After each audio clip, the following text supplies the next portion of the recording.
"I will not be your bride," I said to the Alpha King. My voice didn't waver even though my knees wanted to buckle. He stared at me like I'd just sealed my fate, his amber eyes burning with something I couldn't name. Rage maybe. Or worse, curiosity. His guards moved before he could speak. Two massive men in silver-trimmed armor closed in, their hands reaching for my arms. But I twisted away and shoved the closest one hard enough to make him stumble. They had dragged me here against my will 4 days ago and I wasn't going to bow now. I was scrubbing the stone steps of the merchant quarter when I heard it. The selection call. Every year the Alpha King chose a bride from the kingdom's women, and every single one vanished without a trace. I never imagined I'd be chosen. I was banished, dishonored, marked as a thief. The disgraced weren't supposed to matter to royalty. So when the herald's voice rang out across the square, I didn't even look up until I heard my name. Serena Hermes. The world stopped. Merchants froze mid-sail. Children quit running. I felt their eyes on me, heard the whispers spreading like wildfire. Why her? She's banished. Poor fool. They've finally come for her. I cursed under my breath and tried to slip into the crowd, but the royal guards were already moving. Their hands were brutal, their grip unforgiving.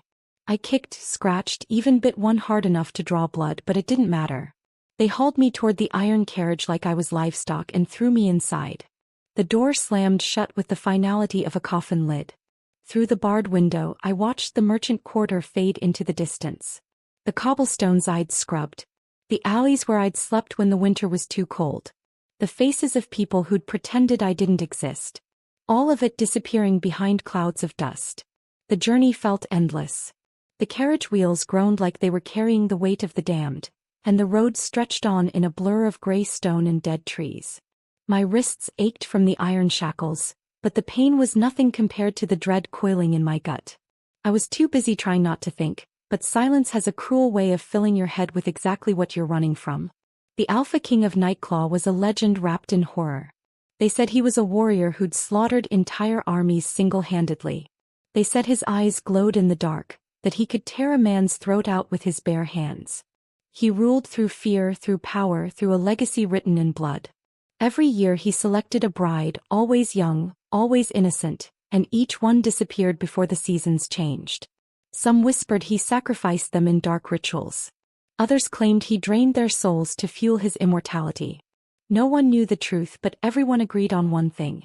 No bride had ever returned. I used to think those were just ghost stories, the kind peasants told to make sense of cruelty. But sitting in that carriage, shackled and helpless, I knew better. He was real and I was next. The thought made my stomach turn. He chose brides who were young and pure, they said. Unmarked. Unspoiled. I was 24 winters, banished for a crime I didn't commit, my name dragged through the mud by nobles who needed a scapegoat. I was damaged goods. Which meant this wasn't about desire. It was about punishment. But why me? Why no? Then it hit me like a blow to the chest. Maybe they'd made a mistake. Maybe when they wrote the name Serena Hermes on that damned scroll, they'd confused me with someone else. Someone who still had a future. Someone who still believed the world could be kind. My younger cousin Alara. She worked in the Citadel kitchens, barely 19 winters, with bright eyes that hadn't yet learned to see the rot beneath the gold. People said we looked alike. Same blonde hair, same defiant jawline, same stubborn fire that wouldn't die no matter how many times the world tried to snuff it out. She was everything I used to be before the banishment broke me. If this was a mistake, then it was mine to carry. If they wanted a Hermes girl, they could have me instead. I'd already lost everything that mattered. My honor, my home, my future. I had nothing left but spite and survival instinct. But Alara, she still had hope. She still believed people could change, that kindness wasn't weakness. I leaned back against the cold carriage wall and closed my eyes, letting the ache settle deep. I'd play their game. I'd be the frightened girl they expected. I'd nod when they commanded, lower my eyes when they threatened. I'd survive long enough to find a way out, or failing that, I'd make sure the monster who wore a crown paid for every bride who never came home. For every mother who never stopped grieving. For every girl like Alara who still thought the world was worth saving. Someone had to kill the beast pretending to be a king. And if I was already damned, I might as well go down fighting. The carriage jerked to a violent stop, slamming my shoulder against the wall. The horses shrieked and stamped, their hooves clattering against stone. When the door creaked open, bitter wind rushed in, carrying the smell of rain and something metallic. Blood maybe. Or just the scent of a place where hope went to die. "Move," one of the guards barked. I climbed out on unsteady legs, stiff from days of confinement. What I saw stole the breath from my lungs. The Nightclaw Citadel. It rose from the mountainside like the skeleton of some ancient god, all black stone and jagged towers that clawed at the storm clouds. A chasm split the earth in front of it, bridged by a narrow path that looked like it was held together by will alone. Torches blazed along the walls, their flames whipping in the wind. At the highest tower, the king's banner snapped violently. A silver wolf on a field of midnight black, frozen mid-howl. The guards shoved me forward onto the bridge. My boots slipped on wet stone and I grabbed the railing, glancing down into the abyss below. It roared like a living thing, endless and hungry. "Keep moving," one guard growled. I did, but I made sure to memorize every stone, every weakness in the walls. If I was going to escape this place, I needed to know every crack in its armor. When we reached the gates, they groaned open without anyone touching them. The sound vibrated through my chest like a warning. The air on the other side was heavier, colder, like the fortress itself was holding its breath. Inside was a hall lined with torches and banners bearing that silver wolf. It stared down from every wall, watching. Judging. The guards marched me through corridors that twisted like a maze until we stopped before massive iron doors carved with claw marks.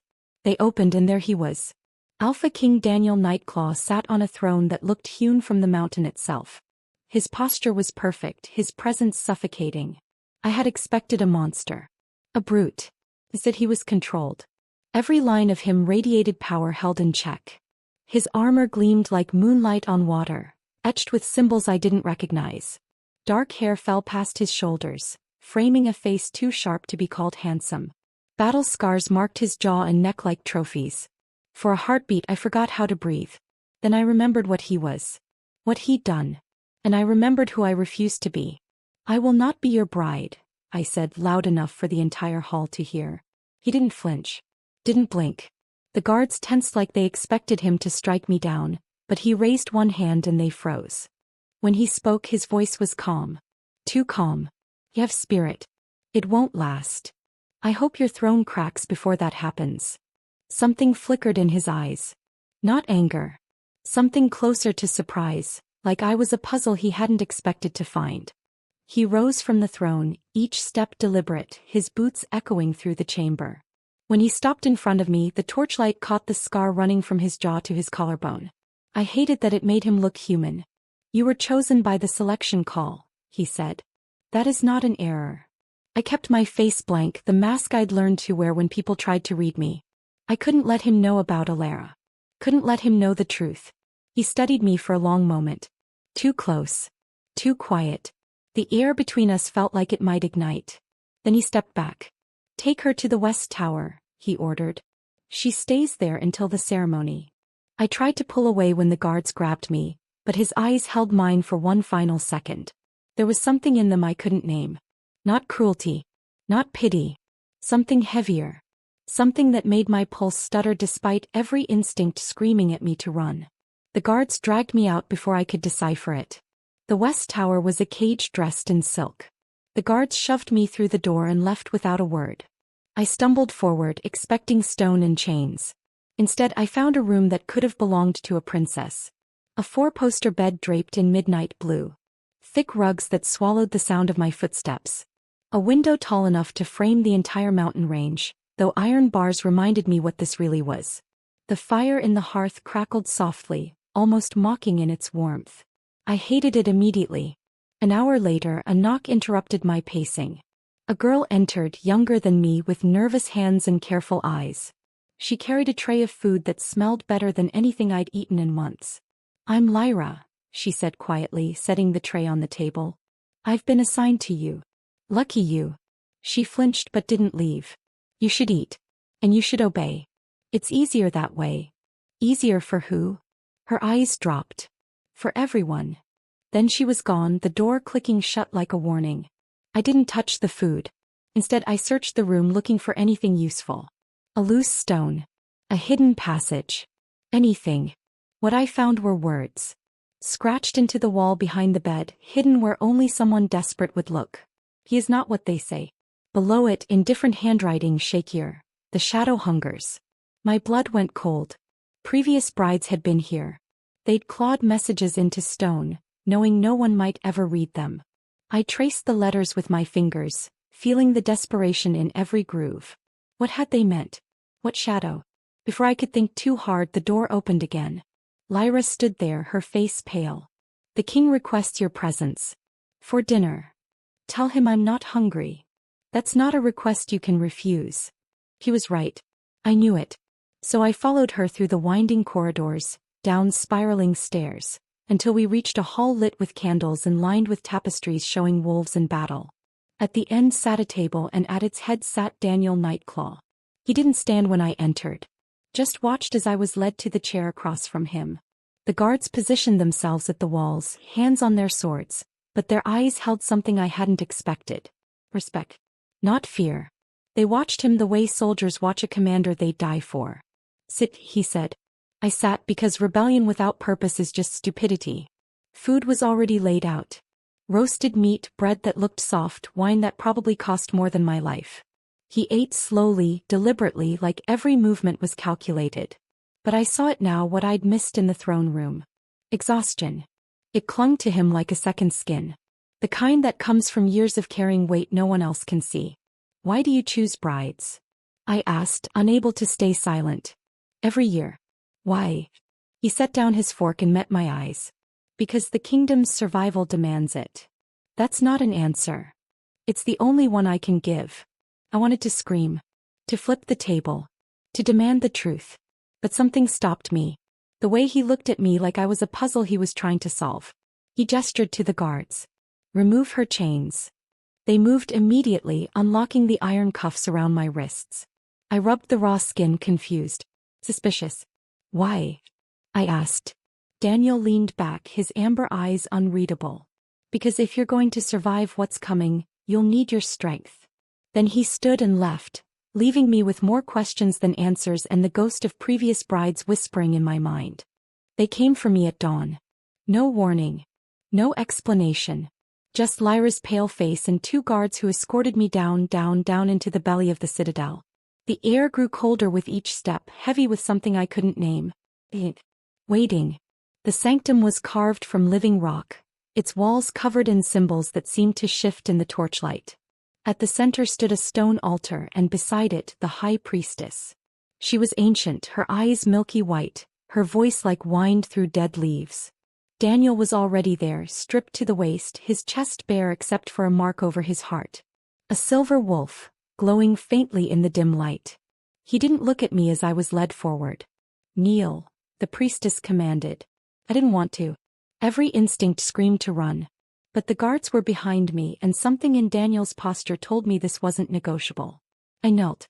The priestess moved between us, producing a curved blade that caught the firelight. The blood of the crescent moon binds what cannot be broken. 2 souls, 1 fate. She grabbed my wrist, slicing a shallow cut across my palm. I bit back a gasp. Then she did the same to Daniel. He didn't even flinch.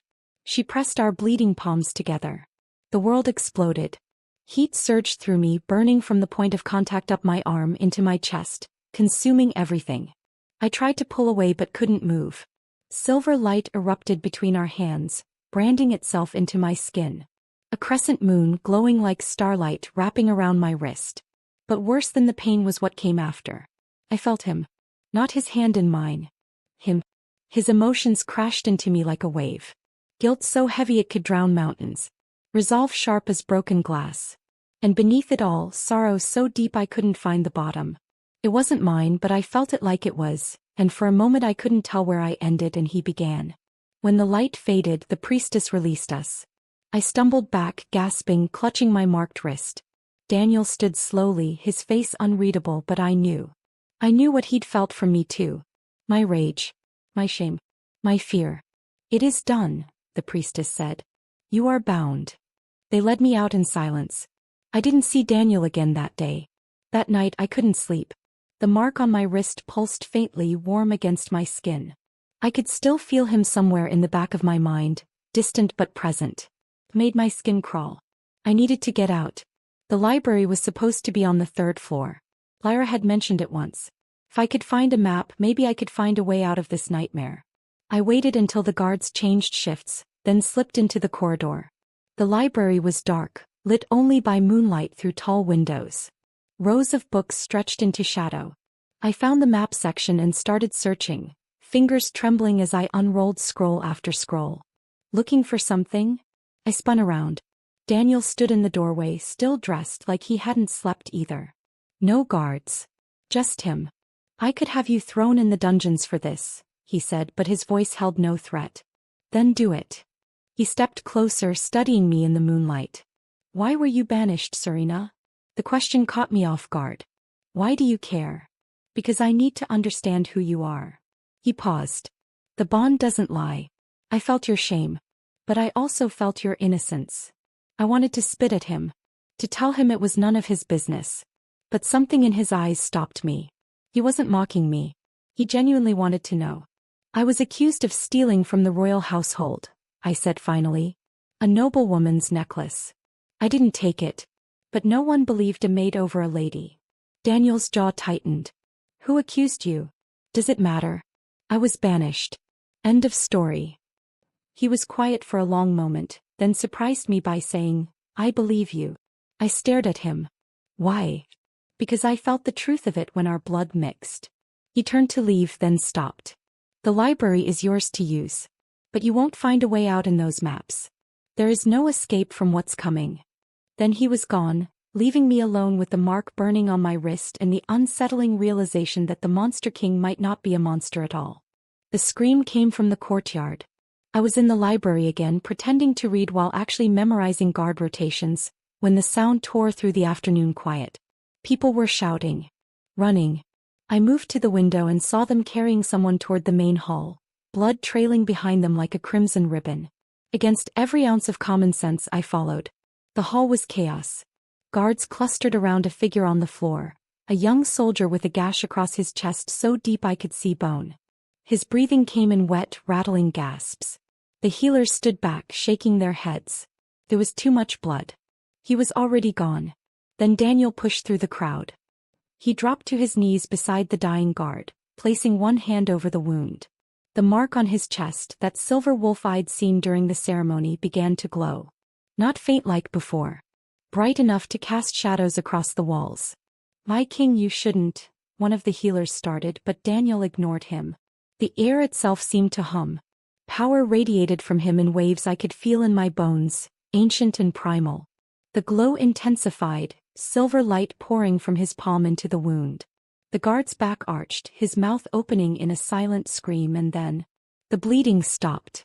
The flesh began to knit together, muscle and skin fusing like they'd never been torn. Within moments the wound was nothing but a pale scar. The guard gasped, his eyes flying open, alive when he should have been dead. Daniel pulled back, his hand trembling. The light faded, but I saw it clearly now. The effort it had cost him. The way he had to steady himself before standing.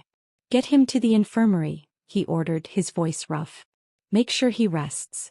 The guards moved immediately, carrying their brother away with reverent care. Daniel turned and his eyes found mine across the hall.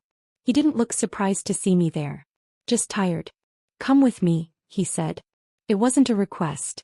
He led me to a small chamber off the main hall, closing the door behind us. For a moment neither of us spoke. I couldn't stop seeing that light, that impossible healing. What are you? Asked finally. Cursed. He leaned against the wall, exhaustion evident in every line of his body. Though most would call it blessed. The previous brides, I said, the words tumbling out before I could stop them. What happened to them? Did you kill them? His eyes snapped to mine, sharp despite the weariness. They died because of me, he said slowly. But not by my hand. I'm not their killer. I am their failed protector. That's not an answer. It's the only one I have. He pushed off the wall, moving to the window.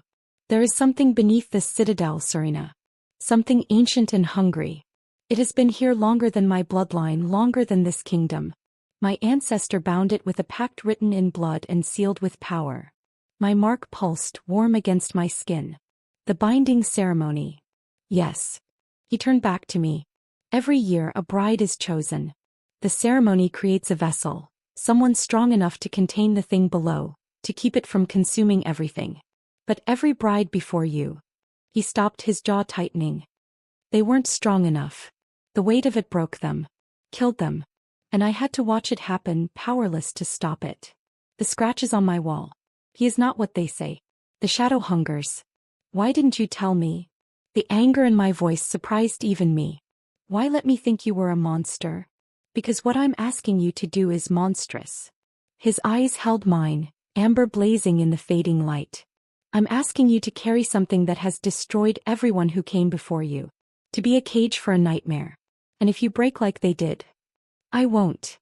The words came out before I could think them through.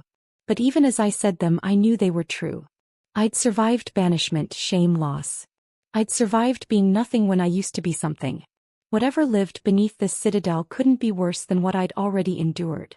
Daniel stared at me like he was seeing me for the first time. You don't understand what you're saying. Then help me understand. For a long moment he just looked at me. Then slowly he nodded. Tomorrow, he said. I'll show you the truth. It started with the shadows. I woke to darkness moving across my ceiling, sliding like oil against stone. Not cast by anything. Not shaped by light. Just moving, crawling, alive. I sat up, heart hammering, and watched as they pooled in the corner before dissolving into nothing. By morning I'd convinced myself it was a nightmare. Then Lyra collapsed. She was bringing breakfast when she simply dropped, the tray clattering to the floor, her body crumpling like cut strings. Her eyes stayed open but empty, staring at nothing. The healers came and carried her away, but I heard them whispering. 3 more servants, all the same. Asleep but not sleeping. Present but gone. That night the wolves began howling. Not the normal hunting calls. These were anguished, tortured screams that echoed through the mountains until I wanted to claw the sound from my ears. They didn't stop until dawn. Daniel found me in the library the next day. I hadn't slept. Couldn't. It's waking, he said without preamble. Because of you. What? The Veil Shadow. He said the name like a curse. The entity beneath the citadel. It knows you're here and it's testing the bonds. I stood, anger flooding through the exhaustion. You said I was supposed to contain it. That's why you bound us. You are. But it's different with you. He moved closer and I saw the same sleeplessness in his eyes. Every bride before you was pure. Innocent. Untouched by real darkness. Their souls were like glass. Beautiful but fragile. The Veil Shadow shattered them. And mine. Yours has already been broken. His voice was quiet, almost gentle. Your banishment, the shame you've carried, the survival you've clawed from nothing. It marked you. Your soul isn't pure light. It carries darkness too. Resilience born from pain. I should have been offended. That I just felt tired. So I'm damaged goods and that makes me useful. No. He caught my wrist, his thumb brushing over the silver mark.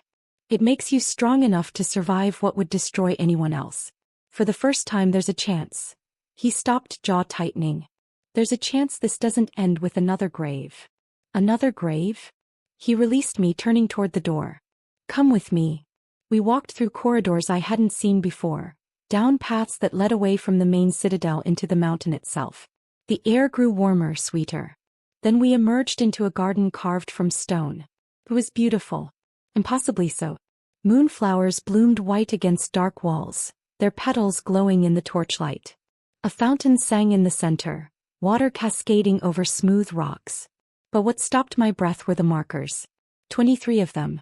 Smooth river stones, each carved with a name and a date. Lara, age 19. Taken too soon. Mira, age 18. She deserved more. Catherine, age 20. Forgive me. Daniel stood in the center, surrounded by the dead. I remember all of them, he said, his voice raw. Their names. Their faces. The way they screamed when the Veil Shadow tore them apart from the inside. He looked at me and I saw the weight of every stone reflected in his eyes. I am the king who murders brides to save a kingdom. That is my legacy.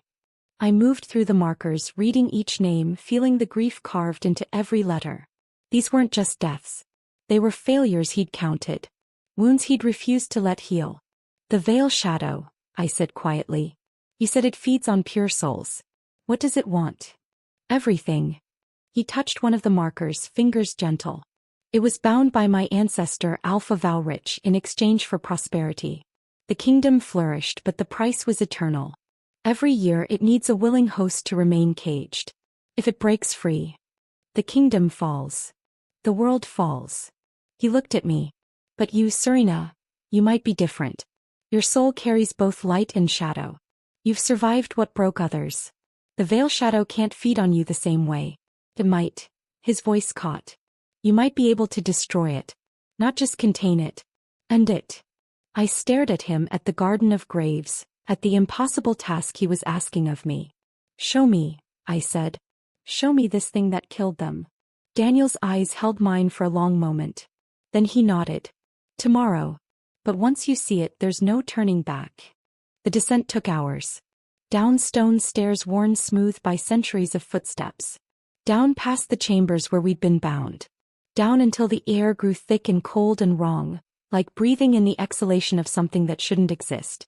Daniel led with a torch, his silence heavier than words. Behind us, the high priestess followed, her milky eyes somehow seeing more than mine ever could.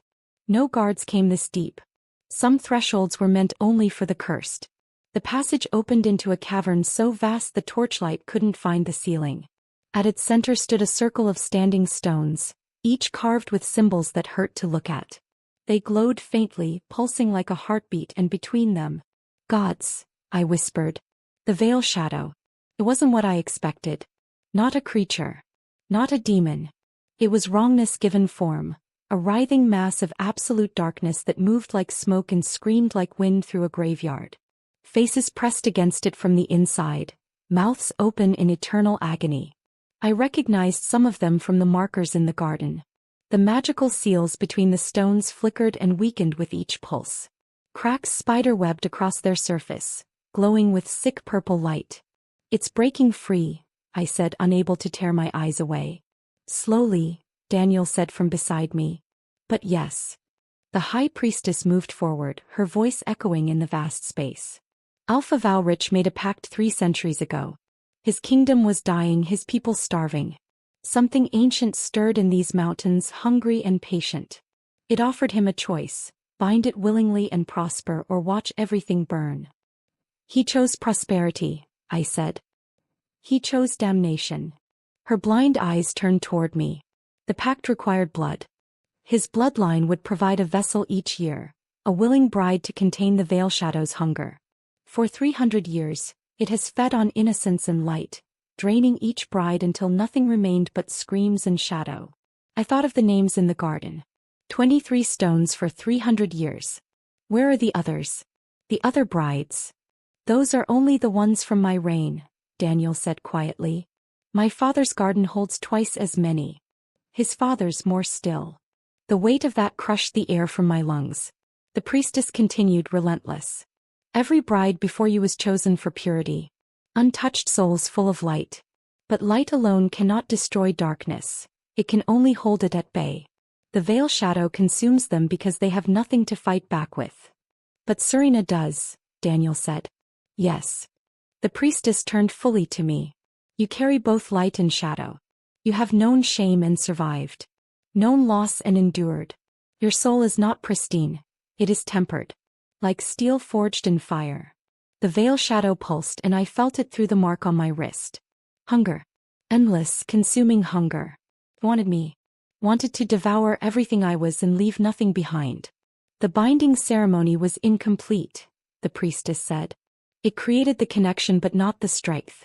To destroy the veil shadow, the bond between alpha and bride must be absolute. Not forged in fear or duty but in genuine trust. In love freely given. My head snapped toward her. Love. 2 souls willingly merged as one. The combined strength, the unwavering trust. Only that can obliterate what has been bound. She touched my marked wrist, her fingers cold as death. Anything less and you will break like all the others. I looked at Daniel. He stood rigid, his face carefully blank, but I felt his emotions through our bond. Hope, fragile and terrifying. Guilt that never stopped cutting. And beneath it all, something else. Something he was trying desperately to hide. You're asking me to fall in love with him, I said, my voice hollow. To trust him completely. To merge my soul with a man I barely know, who has watched 23 women die because he couldn't save them. I'm asking you to choose, the priestess said. To survive and save this kingdom, or to become another name carved in stone. The veil shadow screamed and the seals flickered again. Time was running out. I stared at the writhing darkness, at the faces trapped inside, at the impossible choice before me. Trust, love, or death. How long do we have? I asked. Daniel's voice was rough. Days. Maybe a week. I closed my eyes, feeling the weight of every bride who came before me. Then I opened them and met his gaze. Then we'd better start now. The storms came first. Not rain. Not wind. Walls of black clouds that swallowed the sun and spat lightning that struck without sound. The sky bled purple at the edges, wrong in a way that made your teeth ache. I watched from my tower window as the world turned dark at midday. Then the reports started coming. Madness in the villages. A farmer who'd butchered his entire family, claiming shadows had whispered instructions. A child who'd stopped speaking, stopped moving, just stood in the town square staring at nothing. 3 dead in Millbrook. 7 in Crosshaven. The numbers climbed. And the dead weren't staying dead. I heard the guards talking.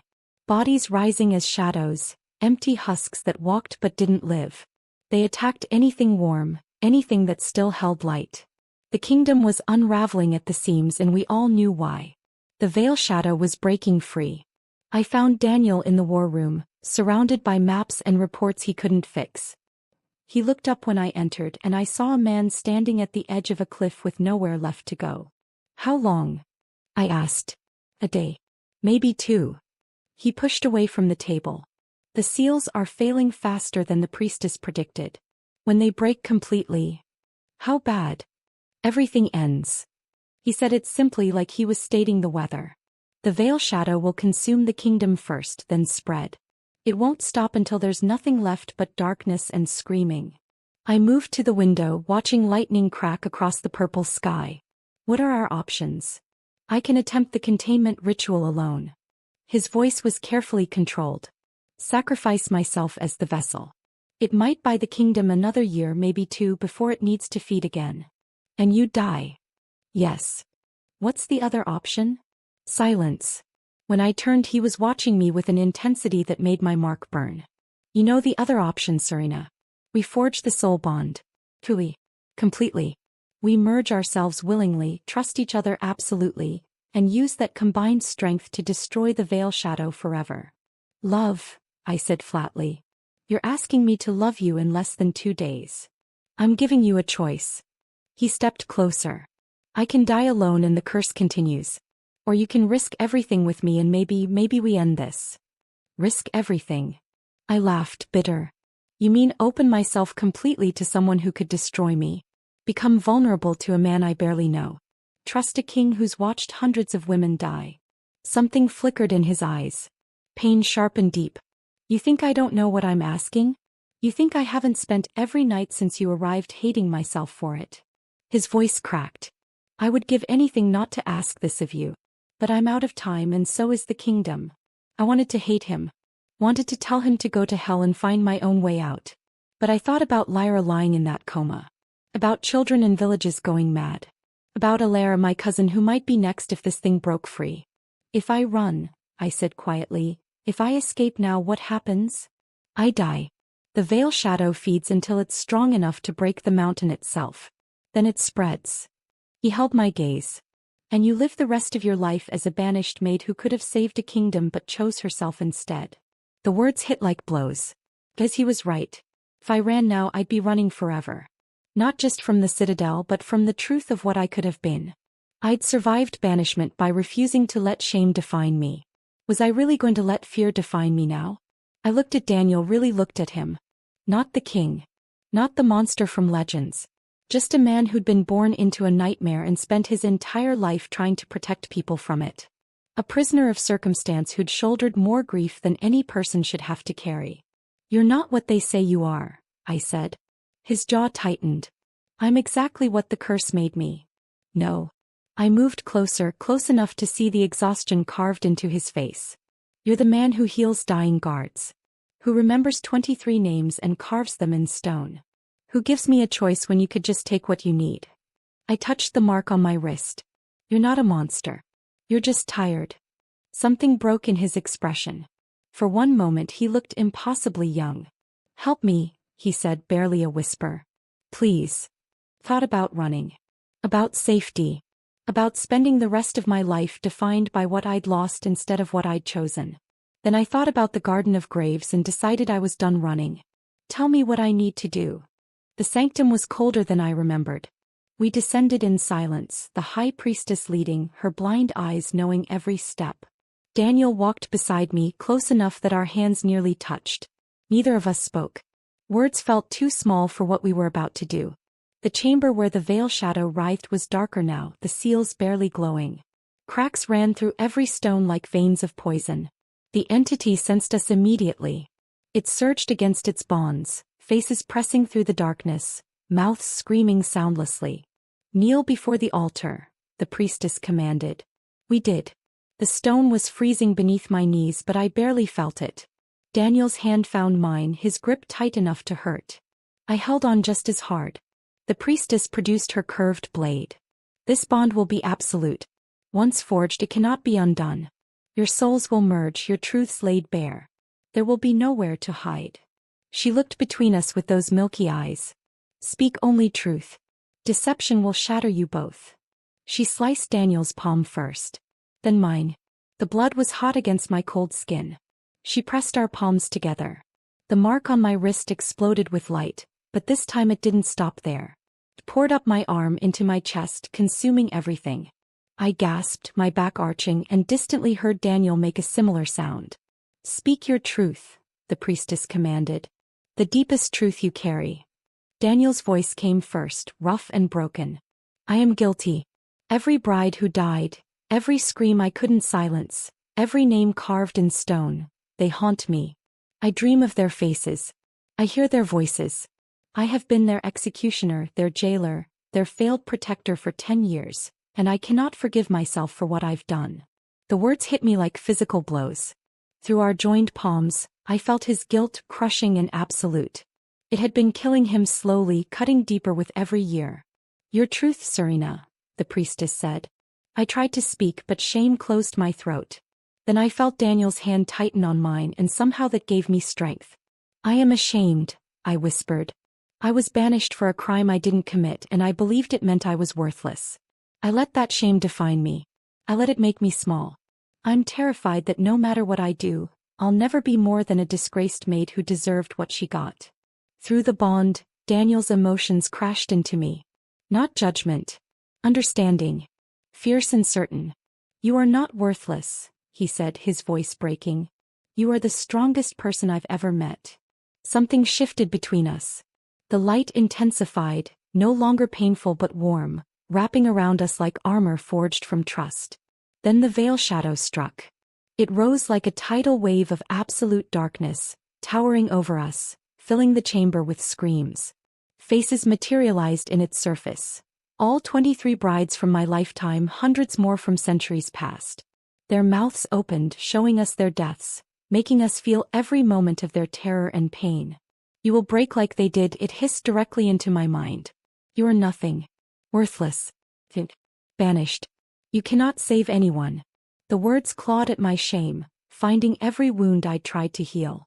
I felt myself starting to fracture, to give in. The thought came from somewhere deep, somewhere the shame couldn't reach. I'd survived banishment.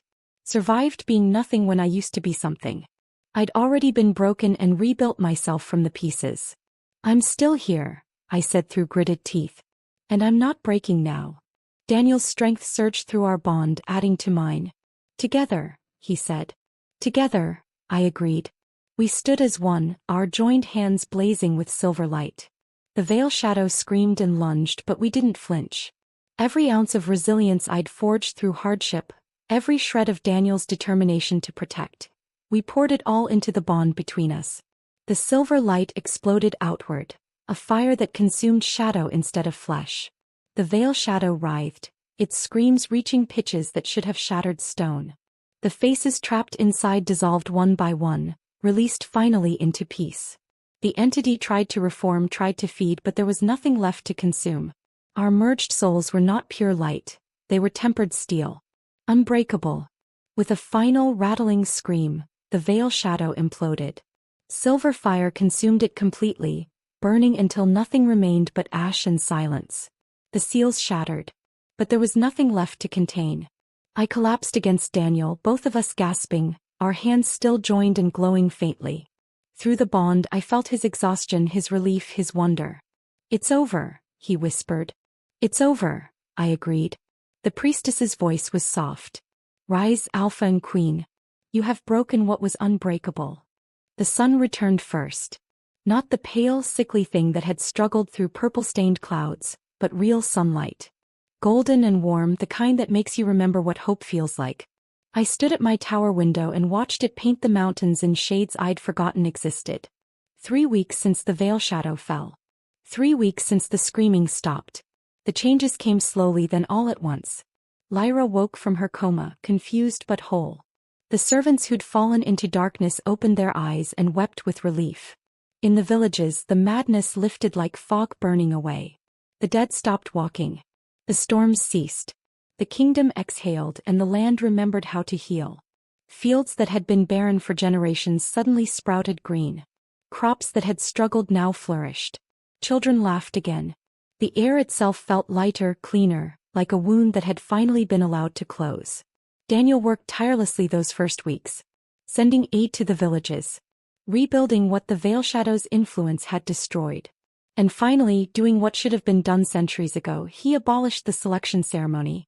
"No more brides," he declared before the assembled council. "No more sacrifices. That darkness is gone and it will never return." Then he commissioned a memorial. Not hidden in some garden accessible only to the royal family.